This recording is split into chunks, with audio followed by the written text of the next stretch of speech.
Everybody, I'm Yvonne Williams with Back to Earth Creations, and in this video I'm going to be kind of walking you guys through what I was doing on this project for these pauldrons. So I am clicking play. Click. I've already cut out the pauldrons. I think I did that during like a live stream. Hey honey. And I've cut in the runes.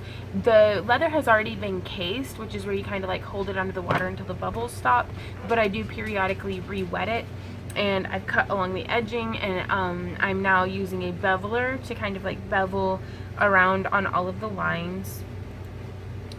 And man, is it time consuming. Like, I've got it in like at least 4 times speed here. You can see the piece off to my left is still quite wet. But yeah, just lots and lots of tooling.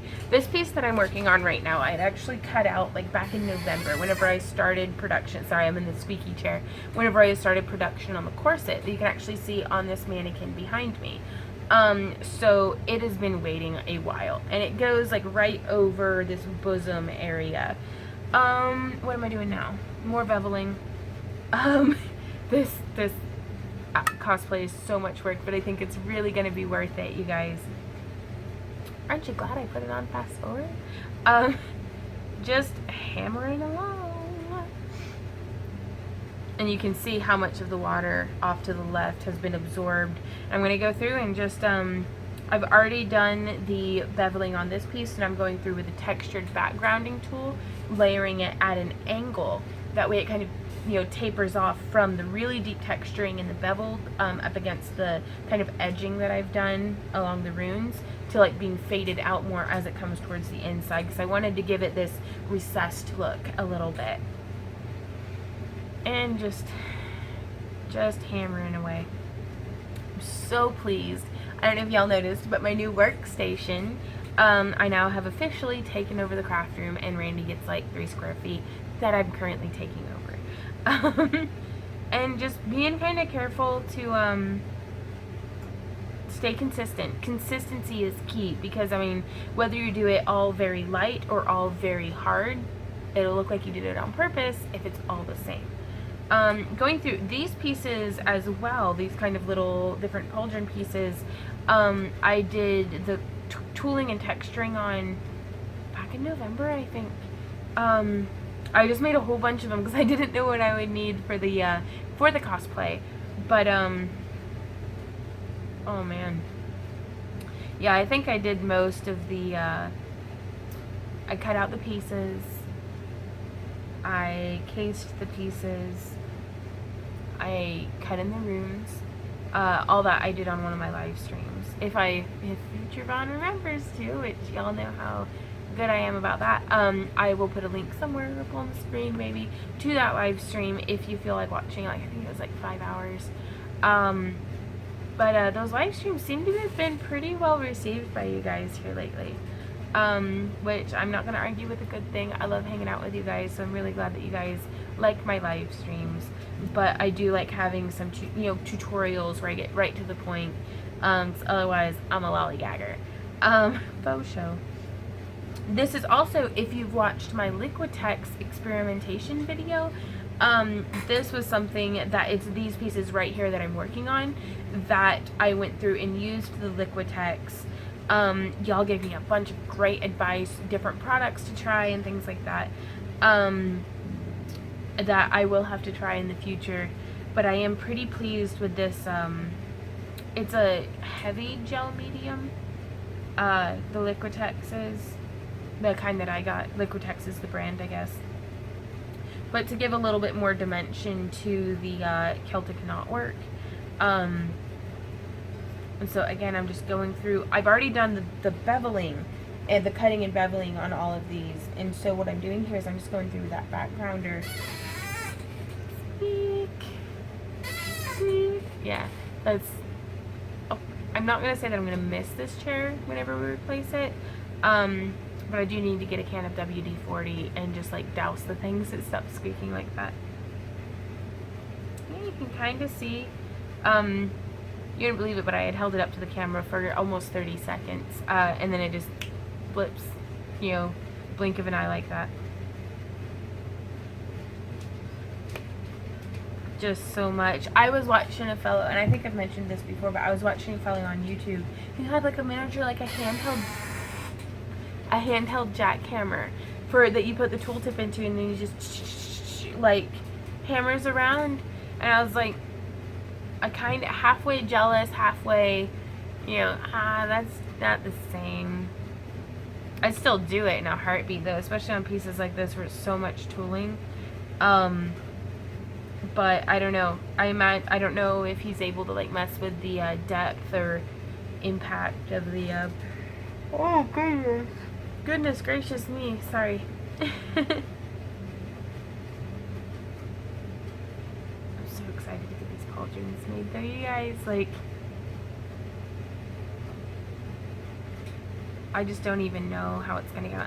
At the time, like, I don't know if y'all were there for the live stream, but Randy and I were debating me putting baubles in, like how that knotwork kind of is coming around, putting a bauble in the center and then off in the two little like eyes on each side. But I just don't know. Well, I ended up not doing it, but I think that'll be all right because there's no baubles on the actual corset or on the greaves. Whereas there are baubles on the bracers and on the belt in the front and the back. So now on this kind of like gorget pauldron like mashup, there are baubles on the front, like the breastplate and the back plate, but then there's not on the shoulders. So I think that'll help keep a balance. There's also going to be quite a few baubles like on the circlet. Like, I'm going to be doing, like, a whole headdress, I think. In the video, I'm still just, like, just tooling away. Filling in the eyes. But, yeah, so I think, for the headdress, because I normally wear my hair up like that, or, you know, in the, like, with braids and stuff. So I was thinking about having this, like, thing come down and then come up so I can have horns glued to my forehead. I think I'm going to do 2 sets. 2, like one large and then one small, and then I want to have big old ram horns coming off and up this way. So I'm going to need like a nice leather base for that, and then attached to this leather base I want to do a whole bunch of like coiled dreads and like hair extensions and all kinds of like crazy stuff. Like I don't even know, like I've never done like a hair extension headpiece before, but we'll see how it goes, and how that evolves. But on the part coming down here, I want to have like a wire wrapped like bauble, you know. I was thinking about adding in a chest piece, like a little necklace to wear across here, though I might just do more henna in the future. Okay, so you can see me thinking. So I changed camera angles, and now I'm going to be coming through, and gotta love that freezer paper.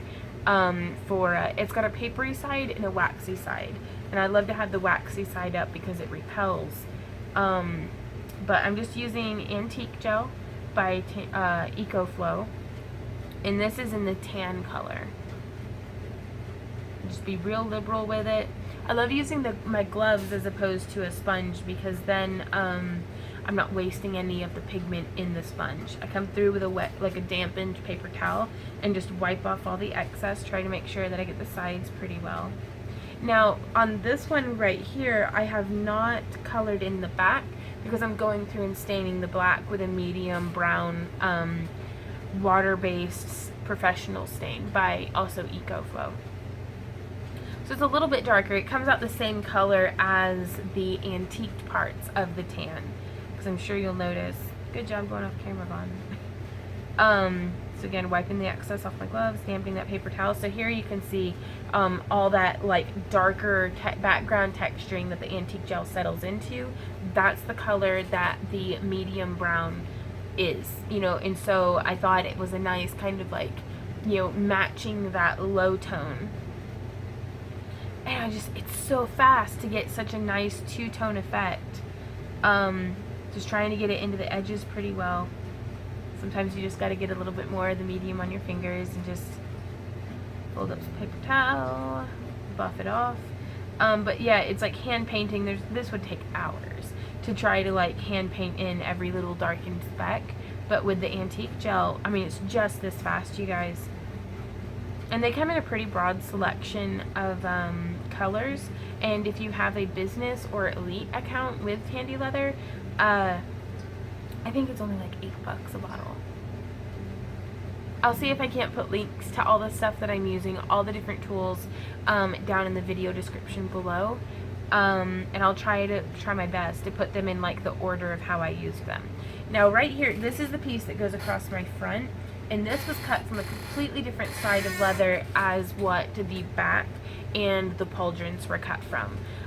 Fortunately, it was cut from the same side of leather that the corset was cut out of, so it color matches to that pretty well, but it was just a very faint tan, vegetable tanned leather, so it comes out much more of a softer tan than, you know, in the other parts it comes out as a very red tan.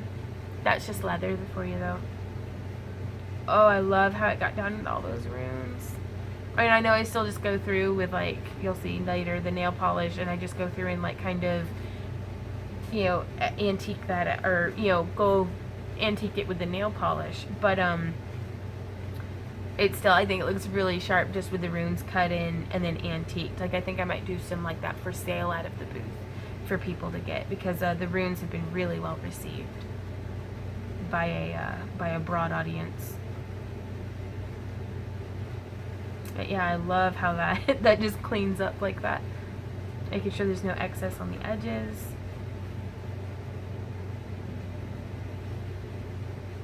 Obviously I'm thinking a bit, trying to figure out what I'm thinking about, but we'll see. Okay, so I've gotten the medium brown. I'm probably digging out a paint palette and a sponge, because I do try to use like a sponge or a brush with the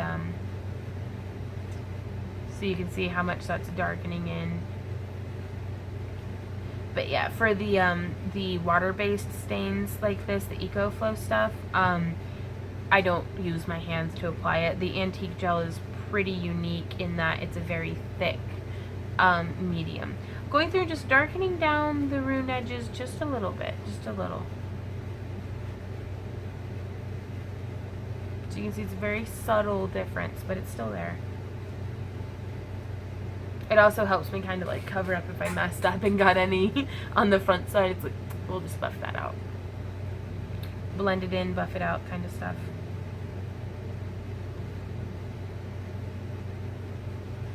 There we go, just darkening it down. It's really nice. I'm pretty pleased with how this is coming out. Nothing if not time consuming, and I love it. You can actually see where the compression of the fibers of the leather are on the back too, so I was really tooling the crap out of this.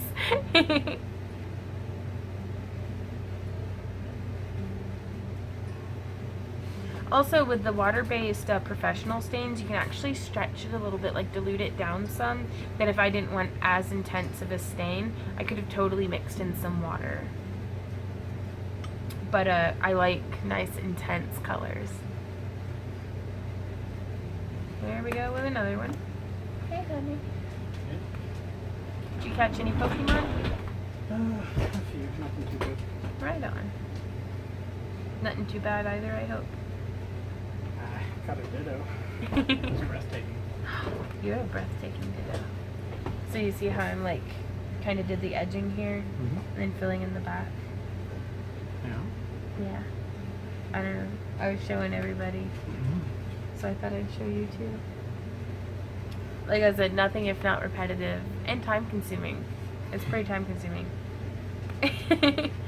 Okay, so these ones are the ones I was really excited about, and I'm so afraid, you guys, that I lost the footage to sculpting it, so we'll see how far this actually gets us. But you can see I kind of cut like petals out of it. Those will twist and intertwine with each other, or with themselves rather. Well, if they watch the live stream now. Yeah. Which that live stream I'm going to link to will have me demonstrating in a bit, but I did both of them thinking I was getting it on camera, but our new SD card is, I guess, Giving us issues. it's having issues with the phone, that it's like sometimes I'll take video but it won't save it, or it'll just completely crash the phone, or sometimes it just works. It's like I don't even know what to expect. Now whenever I'm doing this, I need to be really careful to make sure that I get both the inside and outside edges, and especially deep down into like in between the crevices of the different layers. So you can see I'm being real liberal with the stain too. Hey, Amber.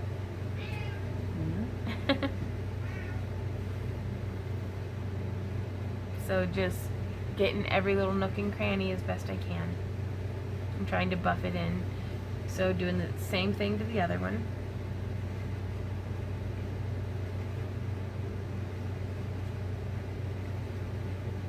So pleased. And these ones came out pretty dark. Like I was expecting the medium brown to lighten up a little bit and to match the tan a little better, but it turned out to have worked for the best, because now it's giving me a really nice kind of darker contrast, like darker tone to the outfit.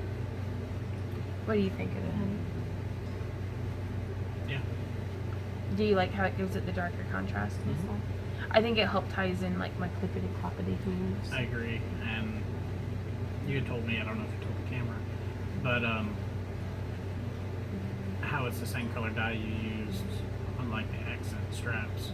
So. Right, yeah, I hadn't mentioned that, thanks for bringing that up. But this medium brown is the same dye that I used for the straps, like on the backs of the greaves.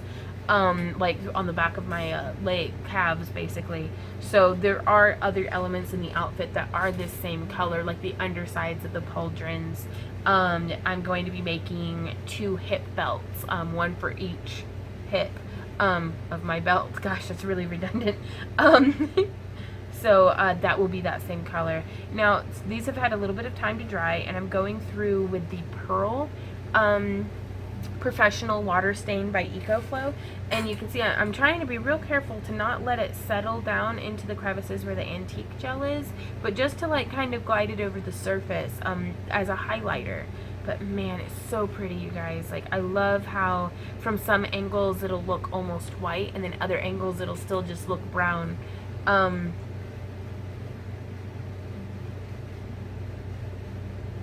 Just, again, nothing if not repetitive. I've officially trashed this brush. I used it with the acrylic medium, like gel medium. And, yeah, it's like a paddle now. So that acrylic medium dries pretty hard. That's what I get for not washing my brushes out. So yeah, you can see how, it gives it like a flash a little bit, which I really love.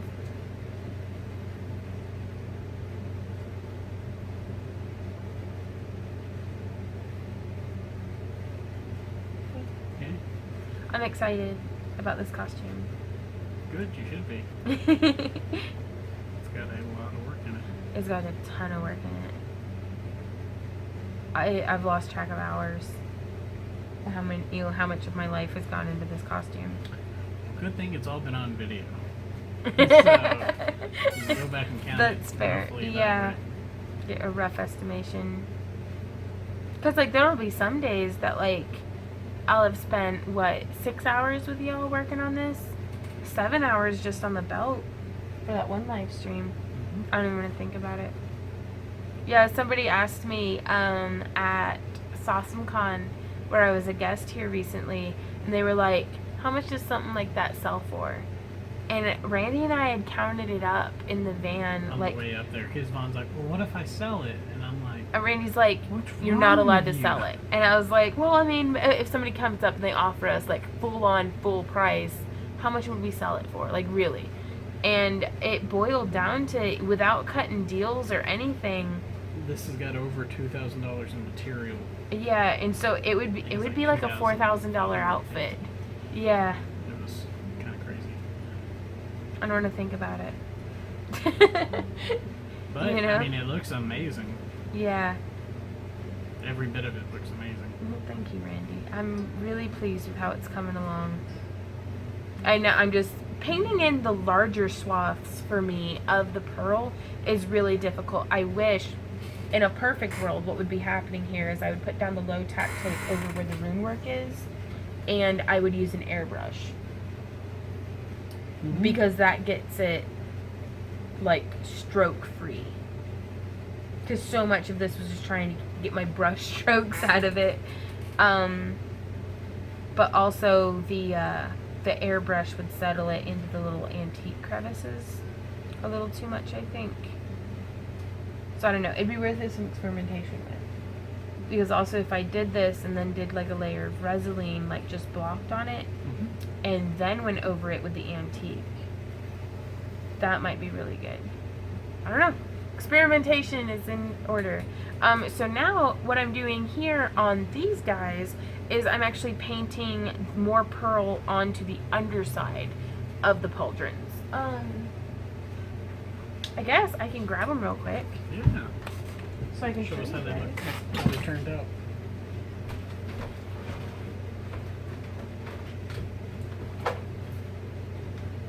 So this is how they ended up going.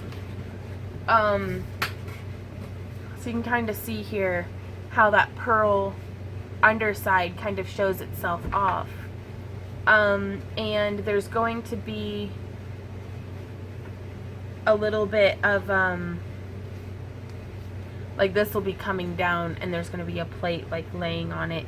We might have scale work coming down from it too, but we'll see. We'll see. It's a work in progress, but this is so cool. So you just take it and you basically, to use this one as an example, you would take it and just twist and come up like that. Gosh, even that looks cool, Randy. I can't even handle this right now. But you can see all that rune work. Very subtle, but the magic happens in the details, you guys. It really truthfully does. But yeah, I'm afraid that I lost the footage for how to twist this up. And what it was it was still very damp from being cased and from being stained. And then I went through, how much longer is on this? Yeah. I don't know. Yeah, let me see. Okay, yeah. I lost all the footage of going over it with the nail polish to settle into the runes, which basically what I did was I took the nail polish and like globbed it on to like 3 or 4 runes at a time and then wiped it all off. And then lost the footage for twisting it. So thank you, SD card. Shaking my fist in rage and angst. But yeah, so that was just another chunk of more of the work that goes into stuff like this. It wasn't really like, you know, mind-blowing, ground-shattering, you know, earth-shaking, you know, but cosplay isn't all glamour. A lot of it is tedious repetition of the same thing to get that same effect for your entire project. So hopefully this was helpful to you guys. If you have any questions, comments, or ideas, I'd love to hear from you. If you have any suggestions for future videos or future cosplays, or want to share pictures of what you've made, I'd love to hook up with you guys on like Instagram and Facebook and stuff like that. If you just Google like Back to Earth Creations, we're like the first 5 hits are all of our social media, where we can connect and share and just hang out. Really, I'm so tired. Like I can barely keep my, I don't know if you can tell, but I can barely keep my eyes open. Also, if you enjoy my work and would like to support the creation of more of it, please check me out on Patreon. I do currently 2 fairy house giveaways a month. If I hit my next goal, well, hopefully when, because y'all have been so generous and supportive, I think it's more of a when than an if. We'll be doing 3 giveaways a month, which will be really exciting. And I'll also be doing like a super cool treasure chest fairy land. It's gonna be awesome, you guys. Please subscribe so you can stay tuned, and I'll see you all in our next video. Bye.